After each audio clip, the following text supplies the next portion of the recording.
Hello दोस्तों, तो मेरा नाम है अलियास नैन और आप देख रहे हैं द स्पीड अकेडमी। तो दोस्तों, आज हम इस वीडियो में डायरेक्ट और इनडायरेक्ट नरेशन को डिस्कस करेंगे कि ये होते क्या हैं और हम किस तरह डायरेक्ट नरेशन को इनडायरेक्ट नरेशन में कन्वर्ट कर सकते हैं। ठीक है दोस्तों, आइए देखते हैं डायरेक्ट एंड इनडायरेक्ट नरेशन। तो दोस्तों, किसी एक बंदे की बात अगर हम किसी दूसरे बंदे को बताएं तो हमारे पास दो तरीके होते हैं। एक तो ये है कि हम उस बंदे के जो अल्फाज है उसको हूबहू दूसरे बंदे तक पहुंचा दें, इसको हम कहते हैं डायरेक्ट नरेशन। और दूसरा तरीका ये होता है कि उस बंदे के अल्फाज हम उसको अपने अल्फाज में तब्दील करके उस दूसरे बंदे को पहुंचा दें, तो ये होगा इनडायरेक्ट नरेशन। अल्फाज में डिफरेंस आ जाता है लेकिन जो होता है ना, मीनिंग दोनों का वो सेम ही होता है, तो इनको हम कहते हैं डायरेक्ट और इनडायरेक्ट नरेशन। ठीक है, तो दोस्तों अब हम देखेंगे कि हम डायरेक्ट को इनडायरेक्ट नरेशन में किस तरह कन्वर्ट कर सकते हैं, ऐसी कौन सी चीज़ें जो हमने याद रखनी है और समझनी है। ठीक है, तो दोस्तों डायरेक्ट को इनडायरेक्ट नरेशन में कन्वर्ट करने के लिए आपको थोड़े बहुत चेंजेस हैं, जो चीज़ें हैं वो याद रखनी है। वो कौन सी हैं? वो चेंजेस हमारे पास हैं, चार तरह की चेंजेस हैं। फर्स्ट चेंज आपने याद रखनी है टेंस के हवाले से। ठीक है, टेंसेस कैसे चेंज होंगे। फिर हमने याद रखनी है कि जो हमारे पास पर्सन है वो किस तरह चेंज होंगे। ठीक है, फिर हमने याद रखना है कि जो हमारे पास वर्ड्स हैं वो किस तरह चेंज होंगे। और आखिर में हमने याद रखना है construction of sentence. Construction of sentence कि जो हमारे पास सेंटेंस दिया हुआ है उसकी कंस्ट्रक्शन कैसे याद चेंज करेंगे। तो दोस्तों ये चार चीज़ें आपने याद रखनी है कि टेंसेज है उसमें चेंजिंग कैसे आएगी, पर्सन में चेंजिंग कैसे आएगी, वर्ड्स में चेंजिंग कैसे आएगी, और जो सेंटेंस है उसमें चेंजिंग कैसे आएगी। अगर हमें ये चार चीज़ें समझ आ जाती हैं तो हमारे लिए डायरेक्ट को इनडायरेक्ट में कन्वर्ट करना नहायत आसान हो जाएगा, बहुत ईजी हो जाएगा। तो दोस्तों हम इन चीज़ों को बारी बारी डिस्कस करेंगे, टेंसेस को डिस्कस करेंगे, फिर पर्सन्स को डिस्कस करेंगे, फिर वर्ड्स को, फिर इसको। तो जब हम चारों को डिस्कस कर लेंगे तो हमारा जो है वो टॉपिक खत्म हो जाएगा। ठीक है, तो देखो दोस्तों, आइए देखते हैं टेंसेस। सबसे पहले देख लेते हैं।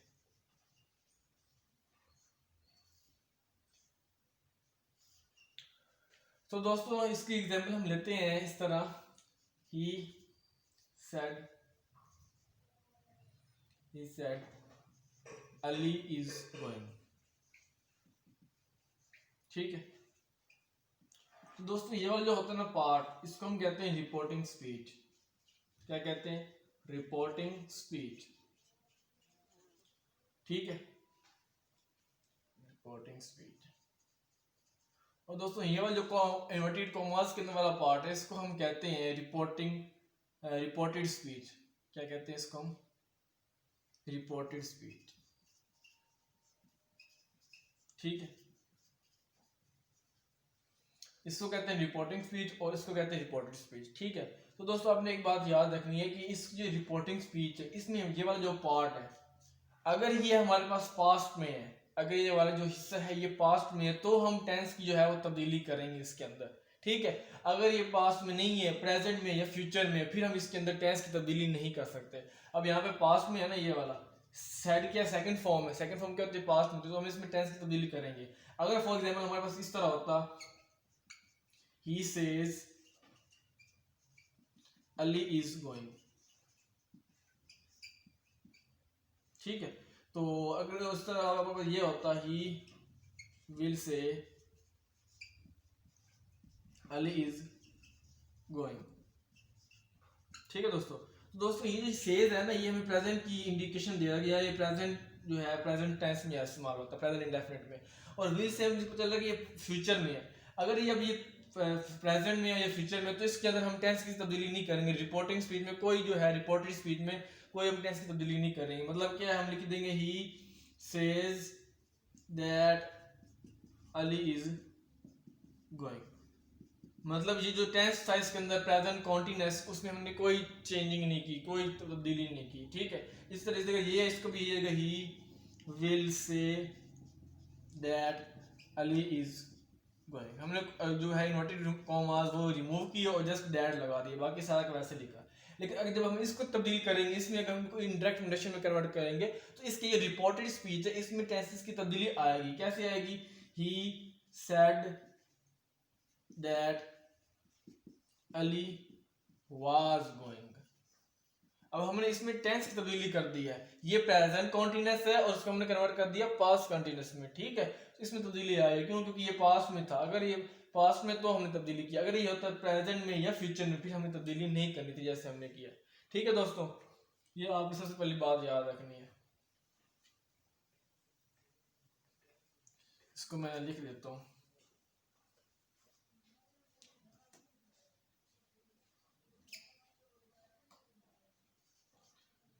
रिपोर्टिंग स्पीड यहाँ पे लिख देता हूँ। रिपोर्टिंग स्पीड अगर हमारे पास, ओहो, रिपोर्टिंग स्पीड, ठीक है, ये हमारे पास अगर प्रेजेंट में है या फिर फ्यूचर में है तो क्या होगा, नो चेंज इन टेंस। तो हम टेंस में कोई तब्दीली नहीं करेंगे, जैसा कि जैसा टेंस है वो वैसा का वैसा ही रहेगा। ठीक है, लेकिन अगर वो पास्ट में है तो फिर टेंसेस में तब्दीली आएगी। ठीक है, अब हमने देखना कि टेंसेस में तब्दीली किस तरह आएगी, कैसे टेंस चेंज होगा। जैसे आपको मैं सामने मैंने अभी किया प्रेजेंट कंटीन्यूअस का, उसको मैंने पास्ट कंटीन्यूअस में चेंज कर दिया था। ठीक है, तो आपको कुछ रूल्स हैं अपने याद रखने, कौन से टेंस किस में तब्दील करने, वो मैं यहाँ पे लिख रहा हूँ, आपने इनको समझना है। पहला क्या होगा, अगर हमारे पास ये वाला रिपोर्टेड स्पीच प्रेजेंट इंडेफिनिट में है तो इसको हम चेंज कर देंगे पास्ट इंडेफिनिट में। ठीक हो गया।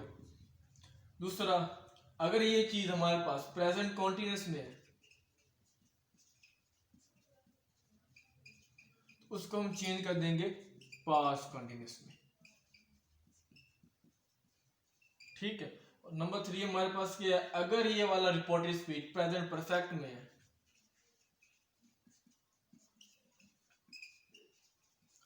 उसको हम चेंज कर देंगे पास्ट परफेक्ट में।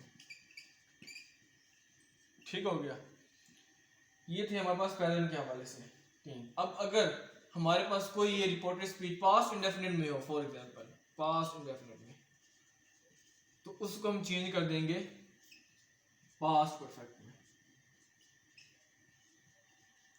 प्रेजेंट परफेक्ट था तो भी पास्ट परफेक्ट में गया, पास्ट इंडेफिनिट तो भी पास्ट परफेक्ट में जाना। ठीक है, ये आपने याद रखना, इसमें कंफ्यूज नहीं होना। और अगर हमारे पास दिया हुआ है पास्ट कॉन्टिन्यूस में, सॉरी, अगर हमारे पास दिया हुआ है पास्ट परफेक्ट में तो वो हो जाएगा पास्ट परफेक्ट कॉन्टिन्यूस। ठीक है दोस्तों, तो ये आपने याद रखना है पास्ट के हवाले से। अगर पास्ट इंडेफिनिट तो वो पास्ट परफेक्ट में, और अगर पास्ट परफेक्ट में है तो वो पास्ट परफेक्ट कॉन्टिन्यूस में हो जाएगा। ठीक है, अब आ जाते हैं लास्ट 6 पॉइंट, ये 4, 5 और 6 पॉइंट। फर्स्ट पॉइंट क्या है, अगर कोई हमारे पास विल है या शेल है फ्यूचर के हवाले से, उसको हम चेंज कर देंगे वुड में। ठीक है, तो दोस्तों ये आपने याद रखनी 3 बातें, ये प्रेजेंट की याद रखनी, 2 बातें ये पास्ट की याद रखनी और 1 बात फ्यूचर की याद रखनी है। अगर प्रेजेंट इंडेफिनिट है तो उसको पास्ट इंडेफिनिट में कर देंगे, अगर प्रेजेंट कॉन्टिन्यूस है तो पास्ट कॉन्टिन्यूस में कर देंगे, प्रेजेंट परफेक्ट है तो उसको पास्ट परफेक्ट में कर देंगे, इसी से अगर पास्ट इंडेफिनिट है तो उसको पास्ट परफेक्ट में कर देंगे, और पास्ट परफेक्ट है तो पास्ट परफेक्ट कॉन्टिन्यूस में, और अगर हमारे पास विल और शैल होगा तो उसको हम चेंज कर देंगे वुड में। तो ये आप बातें जो है अपनी याद रखनी टेंसेस के हवाले से, किस तरह हम इनको चेंज कर सकते हैं। ठीक है, अब इसमें हम थोड़ा सा एक एक्सेप्शनल केस देख लेते हैं थोड़ा सा। बात का ऐसा होता है हमारे पास, ये आप इसको नोट कर लीजिए, बात का ऐसा होता है कि हमारे पास जो होता है ना, इस तरह होता है, he said earth is round. ठीक है, अब हमारे पास ये क्या है, ये हमारा ये रिपोर्टिंग स्पीच जो है ये पास्ट में है, और ये जो चीज़ है ये अब हमारे पास ये रिपोर्टिंग स्पीच जो है हमारे पास पास्ट में, और ये चीज़ इसका टेंस इज आ रहा है। तो अब हमने पढ़ा कि पास्ट में है तो इसमें तब्दीली आएगी, इस वाज में चेंज होगा, लेकिन इसको हम इसको वाज में चेंज नहीं करेंगे। क्यों? क्यों? अगर हमारे पास जो रिपोर्टेड स्पीच है,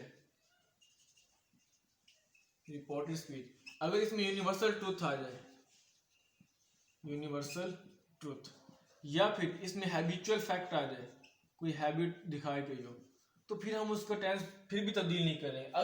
अगर चाहिए पास्ट में है, पास्ट का, लेकिन फिर भी इसका टेंस तब्दील नहीं करेंगे क्योंकि ये यूनिवर्सल ट्रूथ है। ठीक है, इसके वैसे वैसे रहेगा, he said that earth is round, क्योंकि अर्थ पहले भी राउंड थी अभी भी राउंड ही है। तो ये हैबिचुअल फैक्ट है, यूनिवर्सल ट्रूथ है, सच्चाई है, हकीकत है, ये चेंज नहीं हो सकती। इस तरह का कोई हमारे पास टेंस आ जाए, रिपोर्टेड जो वाली जो स्पीच है, अगर इसमें कोई आ जाए यूनिवर्सल ट्रूथ, तो अगर इतने बाहर पास्ट हो, लेकिन फिर भी हम उसमें चेंजिंग नहीं करेंगे। यह बात आपने याद रखनी है। ठीक हो गया। तो दोस्तों ये थे हमारे पास टेंसेस के हवाले से चेंजिंग, ये आपने याद रखना है। हम इनको इंप्लीमेंट करेंगे, एग्जांपल्स करेंगे, इसकी प्रैक्टिस करेंगे तो फिर आपको और अच्छी तरह से याद हो जाएगा। ठीक है, बारी बारी करेंगे। अब आते हैं पर्सन्स के हवाले से। तो दोस्तों 3 तरह के पर्सन होते हैं हमारे पास। फर्स्ट पर्सन होता है हमारे पास, सेकंड पर्सन होता है हमारे पास, और थर्ड पर्सन होता है। 3 पर्सन होते हैं हमारे पास। ठीक है, फर्स्ट पर्सन क्या होता है? आई और वी, इसको हम कहते हैं फर्स्ट पर्सन। ठीक है, और जो यू होता है इसको हम कहते हैं सेकंड पर्सन, और जो हमारे पास ही होता है, शी, इट, ठीक है, दे, तो ये इनको हम कहते हैं third person. First person I we, और second person you, third person he, she, it और दे। ठीक है, ये आपको पहले पता होना चाहिए फर्स्ट पर्सन क्या होता है, सेकंड और थर्ड। ठीक है, अब इसमें हम चेंजिंग याद रखेंगे, ये चेंज किस तरह होंगे। ठीक है, तो आपने इसकी ये ट्रिक याद रखनी है, 1 2 3 सन, 1 2 3 SON सन, 1 2 3 सन। ठीक है, ये आपने याद रखना। इसका मतलब क्या है? मतलब इसका ये, अगर हमारे पास फर्स्ट पर्सन दिया होगा, ऐसे मुराद क्या है? सब्जेक्ट, ओ से मुराद, ओ का मतलब ऑब्जेक्ट, और एन से मतलब नो चेंज। ठीक है, मतलब अगर हमारे पास फर्स्ट पर्सन दिया होगा तो उसको हम चेंज करेंगे सब्जेक्ट के हवाले से, जैसा सब्जेक्ट होगा उसमें चेंज कर देंगे। और अगर हमारे पास सेकंड पर्सन है उसको हम चेंज करेंगे ऑब्जेक्ट के लिहाज से। और अगर हमारे पास कोई थर्ड पर्सन दिया होगा तो उसमें हम कोई तब्दीली नहीं करेंगे, थर्ड पर्सन वैसे का वैसे रहेगा, उसमें कोई चेंजिंग नहीं आएगी। ठीक है, दोबारा से बता रहा, फर्स्ट पर्सन है तो वो सब्जेक्ट के लिहाज से चेंज होगा, सेकंड पर्सन है तो ऑब्जेक्ट के लिहाज से, और थर्ड पर्सन कोई चेंज नहीं। थर्ड पर्सन क्या है? ये सारे ये वैसे के वैसे रहेंगे, इनमें कोई चेंजिंग नहीं आएगी। लेकिन ये जो यू है ये चेंज होगा ऑब्जेक्ट के लिहाज से, और जो आई और वी है वो चेंज होगा सब्जेक्ट के लिहाज से। ठीक हो गया। फॉर एग्जाम्पल इसकी एग्जाम्पल कर लेते हैं। he said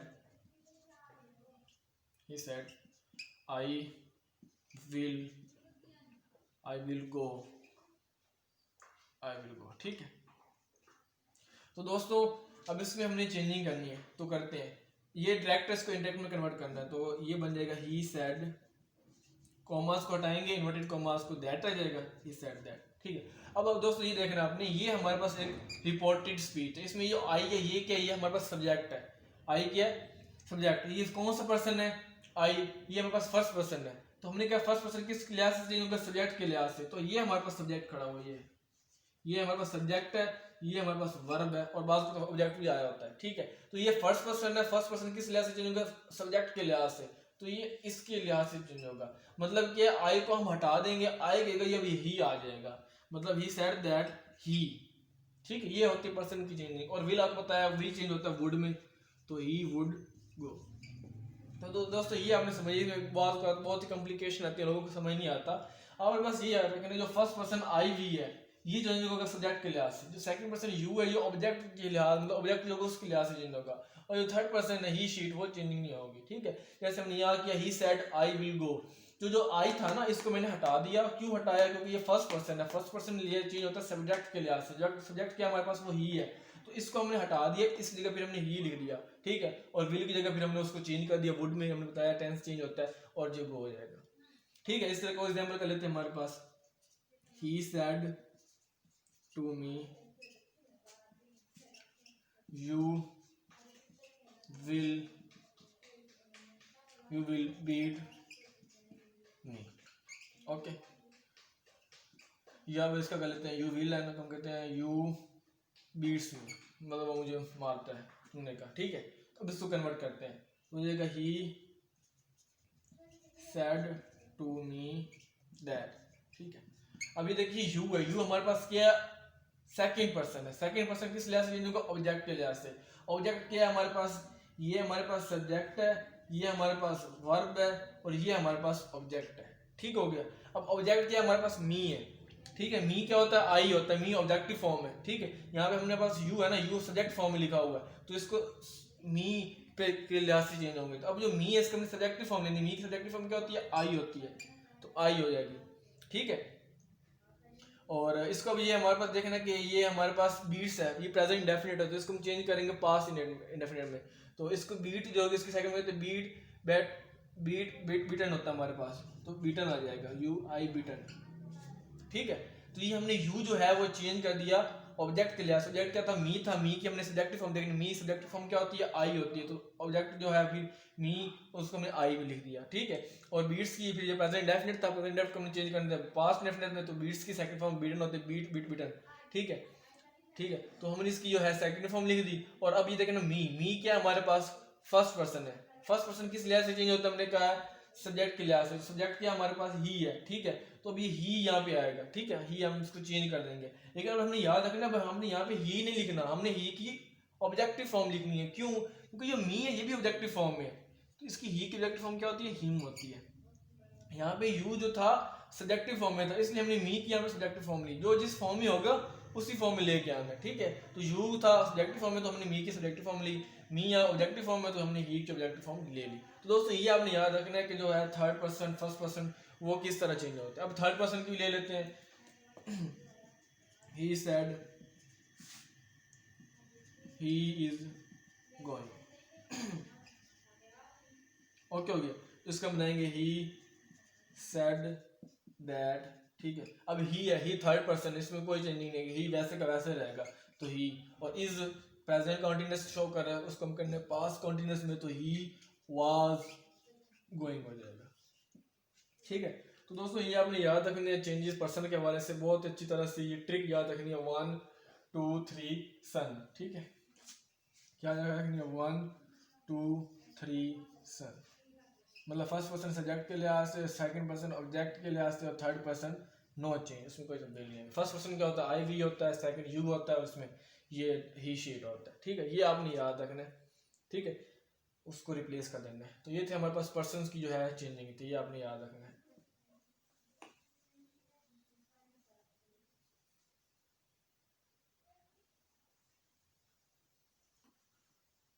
तो दोस्तों अब आते हैं वर्ड्स पे, जो वर्ड्स है वो हमारे किस तरह चेंज होंगे, ठीक है। तो स्पेसिफिक वर्ड्स होते हैं, उनको हम चेंज करना, जब हम इंटेक्ट में कन्वर्ट करते हैं तो उनको चेंज कर देते हैं। जैसे हेयर है, उसको कन्वर्ट कर देंगे देयर, ठीक है। दीज होगा, उसको कन्वर्ट कर देंगे दैट में, ठीक हो गया। इसके अलावा दीज होगा, उसको कन्वर्ट कर देंगे दूज में, ठीक है। उसके बाद हमारे पास हो जाएगा नाउ अ डे, ठीक है, नाउ अ डे होगा तो उसको कन्वर्ट कर देंगे दैट डे में। उसके बाद हो जाएगा मतलब जो अगर नाउ अ डे भी हो सकता है, टू डे भी हो सकता है, हम ये भी कह सकते हैं नाउ डे, या इसको हम टू डे लिख देते हैं। टू डे होगा तो हम उसको कन्वर्ट कर देंगे दैट डे में, ठीक है। टुमारो होगा, उसको हम कन्वर्ट कर देंगे नेक्स्ट डे में, ठीक है। और हमारे पास इस तरह अगर टुमारो हो जाएगा तो नेक्स्ट डे में हो जाएगा कन्वर्ट, और इस तरह का हमारे पास हो जाएगा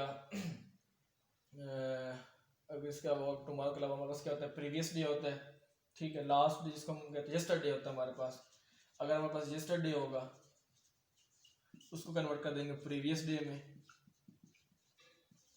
ठीक है। इसके अलावा अगर हमारे पास मे होगा उसको कन्वर्ट कर देंगे माइट में, कैन होगा उसको कन्वर्ट कर देंगे कुड में, ठीक हो गया। इसके अलावा और हमारे पास क्या होता है, here this this today tomorrow yesterday may can, ठीक है। और टुमारो अगर हमारे पास नेक्स्ट डे आ जाता है, मतलब ये नेक्स्ट डे टुमारो है ना, तो हम कहते हैं नेक्स्ट डे। अगर नेक्स्ट डे हमारे पास आ जाता है तो उसको हम लिख देते होते हैं फॉलोइंग डे, उसको कन्वर्ट कर देंगे फॉलोइंग डे में, ठीक है। और अगर हमारे पास है प्रीवियस नाइट तो उसको कर देंगे लास्ट नाइट, ठीक है, मतलब लास्ट नाइट उसको प्रीवियस नाइट में कन्वर्ट कर देंगे। तो दोस्तों ये मेन जो है ना इंपॉर्टेंट जो है हमारे पास वर्ड्स है, ये आपने याद रखना। हेयर है तो देयर में कन्वर्ट हो जाएगा, दिस है तो दैट में हो जाएगा, दीज है तो लूज में हो जाएगा, टुडे हो जाएगा दैट डे, टुमारो हो जाएगा नेक्स्ट डे में, यस्टरडे हो जाएगा प्रीवियस डे में, मे है तो उसको माइट में कन्वर्ट कर देंगे, कैन है तो उसको कोड में कन्वर्ट कर देंगे, और ये बहुत ही कम आता है। अगर नेक्स्ट डे है तो उसको हम फॉलोइंग डे में कन्वर्ट कर देंगे, ठीक है। तो ये आपने याद रखना, ये चेंजेस है।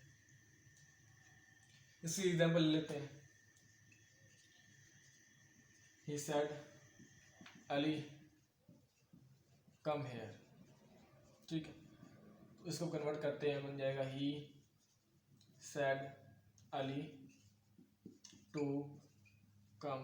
अब जो हेयर है इसको कन्वर्ट कर दिया हमने देयर में, हेयर था उसकी जगह हमने क्या लिख दिया, देयर लिख दिया। ये आपने याद रखना, बाकी आपको इसमें तो ये किस तरह आपने मेन फोकस ये रखना है कि जो हेयर है वो देयर में कन्वर्ट हो गया। बाकी हम देखेंगे ये बाकी कैसे चेंजिंग हुई है, टू कैसे आया, बाकी ये सारा कैसे हो, तो हम बाद में जब ये पढ़ेंगे ना तो इसमें हमारा क्लियर हो जाएगा। फिलहाल हमने ये देख लिया हेयर था तो हमने इसको देयर में कन्वर्ट कर दिया। इसी तरह बाकी जो वाला वर्ड्स आते जाएंगे वो आप उसको चेंज करते जाइएगा दूसरे वर्ड में, वो आपने ध्यान में बिठा लेने हैं, ठीक है।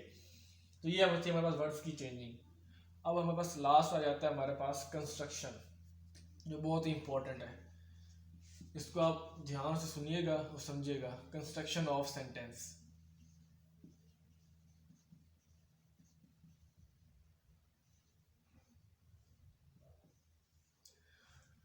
ठीक है। तो दोस्तों हमारे पास जो होते हैं ना सेंटेंस, वो बेसिकली 5 तरह के होते हैं। क्यों से होते हैं? 5 तरह के सेंटेंसेस होते हैं। एक होता है हमारे पास असर्टिव, ठीक है। दूसरा हमारे पास होता है इंटेरोगेटिव, ठीक है। थर्ड हमारे पास होता है असर्टिव, इंटेरोगेटिव, फिर आता है हमारे पास इंपेरेटिव, फिर आता है हमारे पास एक्सक्लेमेटरी सेंटेंस, और फिफ्थ हमारे आता है ऑप्टेटरी, ऑडिप्टरी, फिफ्थ आता है ऑप्टेटिव, सॉरी ऑप्टेटिव। तो दोस्तों ये 5 तरह के सेंटेंस होते हैं। असर्टिव होता है, इंटेरोगेटिव होता है, इंपेरेटिव होता है, एक्सक्लेमेटरी होता है और ऑप्टेटिव। ये 5 तरह के सेंटेंस होते हैं, इनकी हमने कंस्ट्रक्शन देखी इसमें कैसे चेंज होंगी, ठीक है। तो सबसे पहले आपने ये याद रखना है कि जो 5 तरह के सेंटेंसेस हैं इसमें हमने करना क्या है, जो अगर हमारे पास कॉमास होंगे ना डायरेक्ट नेशन के, उसको हमें हटाना है और उसमें हमने दैट लगाना है। किस किस में दैट लगाना है? अगर असर्टिव होगा ना तो उसमें हम दैट लगाएंगे, कॉमास को रिमूव करेंगे और दैट लगाएंगे, ठीक है। और हमारे पास क्या ऑप्टेटिव, इसमें भी क्या करेंगे? दैट लगाएंगे। एक्सक्लेमेटरी है, इसमें भी हम दैट लगाएंगे, ठीक हो गया। इंपेरेटिव में क्या करेंगे? हम कॉमा हटा के टू लगाएंगे, जैसे हमने पहले भी लगाया, एग्जांपल मैंने दिया वहां पे मैंने टू लगाया था, ठीक है। और इंटेरोगेटिव होगा तो उसमें हम इफ लगाएंगे, इफ या वेदर, ठीक है। लेकिन ये तब लगाएंगे जब हमारे पास इंटेरोगेटिव हेल्पिंग वर्ब वाले होंगे, हम डिस्कस करेंगे ना डिटेल में। 2 तरह के इंटेरोगेटिव होते हैं, एक हेल्पिंग वर्ब वाले होते हैं और एक डब्ल्यूएच फैमिली वाले होते हैं। जब हेल्पिंग वर्ब वाले इंटेरोगेटिव होंगे तो हम इफ या वेदर लगाएंगे, कब? रिमूव जो है कॉमास उनको रिमूव करके, ठीक है। असर्टिव में क्या करेंगे? कॉमास को रिमूव करेंगे, दैट लगाएंगे, इसमें कॉमास रिमूव करके इफ लगाएंगे, इसमें कॉमास रिमूव करके टू लगाएंगे, इसमें कॉमा रिमूव करके दैट लगाएंगे, उसमें भी दैट, मतलब इन तीनों में दैट आएगा, ठीक है। इसमें इफ आएगा और इसमें टू आएगा। ये आपने अच्छी तरह बेसिकली याद रख लेना, ठीक है। ये हमारे पास 5 तरह के। अभी इनको 5 को बारी बारी डिस्कस करते हैं, इसकी एग्जांपल्स करते हैं और क्लियर करते हैं इसको। तो करते हैं फिर इसको। सबसे पहले हमारे पास क्या असर्टिव है। असर्टिव सेंटेंस क्या होते हैं? बेसिकली सिंपल सा है। असर्टिव सेंटेंस ऐसे सेंटेंस होते हैं जिसमें किसी तरह की इंफॉर्मेशन दी जाती है, खबर दी जाती है, मालूमात दी जाती है। क्या होती है? इंफॉर्मेटिव होते हैं, किसी काम की जो है बात की इंफॉर्मेशन दी जाती है। For example I said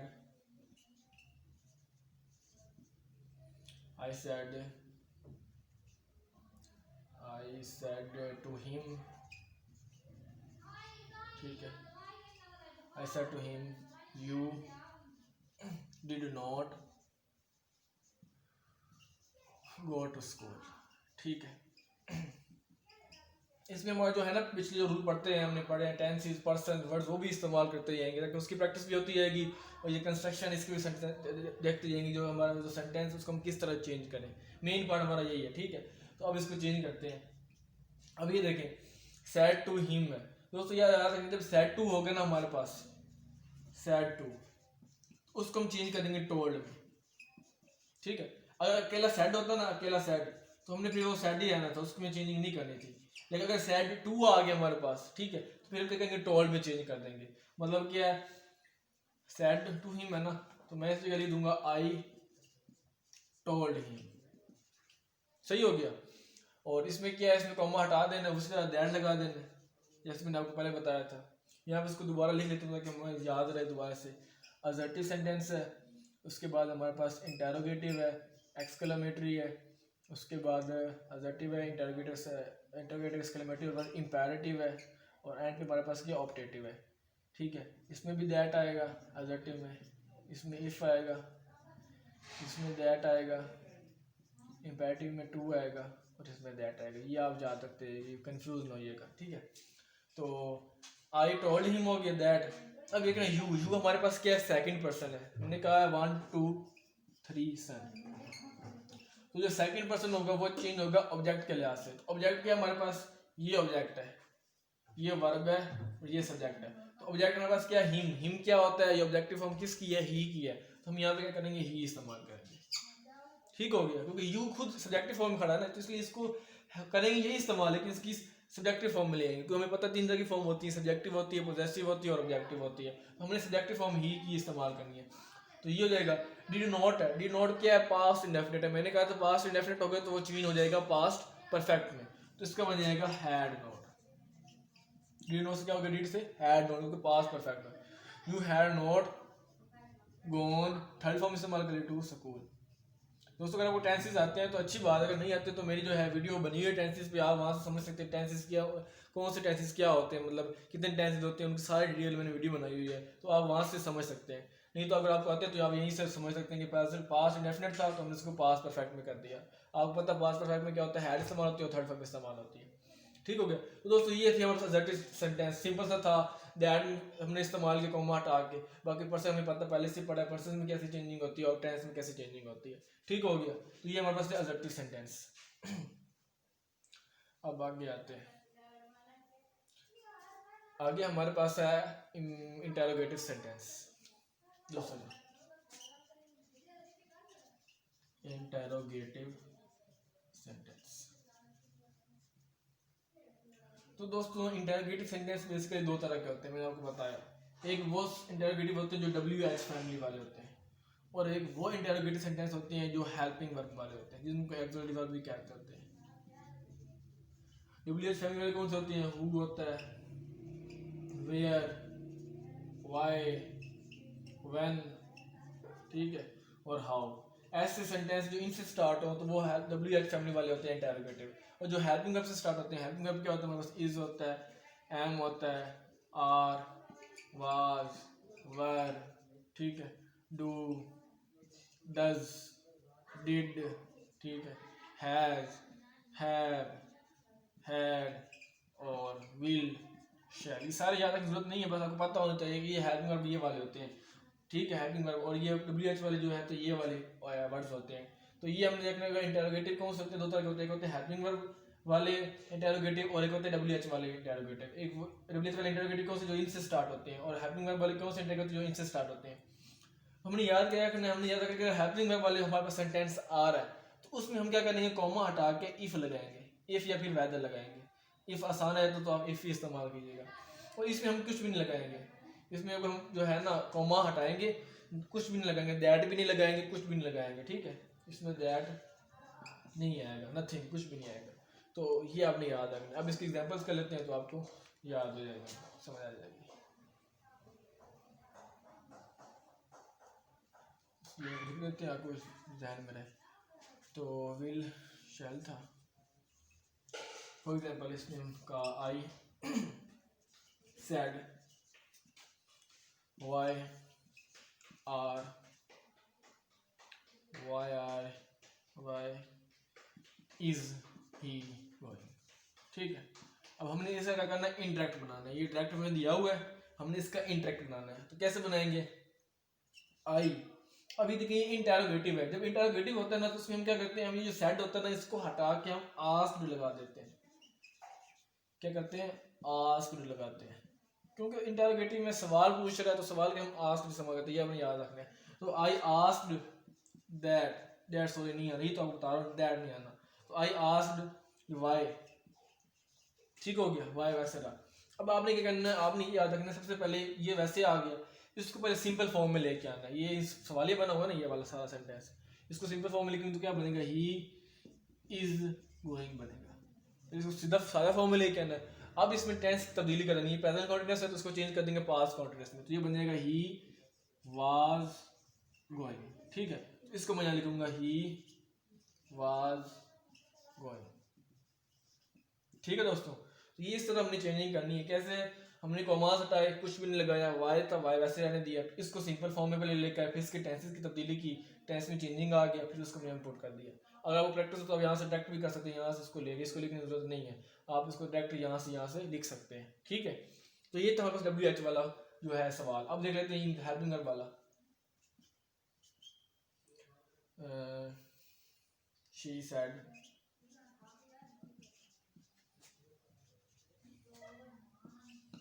are they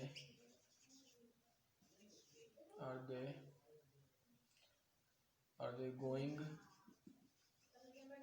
to school कर लेते हैं, हमें समझिए हमारा मेन कॉन्सेप्ट में समझ ना। ठीक है, तो ये देख लेते हैं। अब ये हमारे पास है यहाँ पे उसका दोबारा लिखेंगे शी आस्क्ड। ठीक हो गया। अब हमारे पास ये हेल्पिंग वर्ब वाले, हमने क्या करना है, इफ का इस्तेमाल करना है। इसमें क्या करना होता है, इफ का इस्तेमाल। तो यहाँ पे देगा इफ शी आस्क्ड इफ। ठीक है, बाकी सारी चीज उसी तरह ही होगी। Are they going to school है ना, तो इसको पहले सिंपल में लेके आएंगे। सिंपल क्या बनेगा, they are going to school. Simple से क्या बनेगा, they are going to school बनेगा। सिंपल बना लिया हमने, इसको बाद में लिया। अब इस सिंपल को कन्वर्ट करेंगे, इसके टेंस को चेंज करेंगे, पास्ट जो है उसका पास्ट कॉन्टिन्यूस बनाएंगे। तो वो बनेगा they are going to school, तो वो बनेगा they were going to school. तो she asked if they were going to school. अक्सर जो स्टूडेंट्स होते हैं यहाँ पे कंफ्यूज हो जाते हैं कि वो सोचते हैं कि जैसे ये था, इसी को वो यहाँ पे वाज जो होता है यहाँ पे वर लिख देते हैं, बाकी सारा वैसे कर देते हैं। ऐसा नहीं होता, पहले आपने इसको सिंपल में लेके आना, they are going to school, फिर उसको हमने चेंज करना होता है, उसका टेंस चेंज करना होता है। ठीक है, यह बात हमेशा अपनी याद रखनी है, ये बात हमेशा अपनी याद रखनी है कि ये पहले इसको सिंपल में लेके फिर इसका टेंस तब्दील करें। जैसे मैंने किया, are they going to school था तो इफ लगाया और they were going to school मैंने लिख दिया। ओके हो गया दोस्तों। तो ये था बस इंटेरोगेटिव सेंटेंस, जैसे हमने इसको चेंज किया।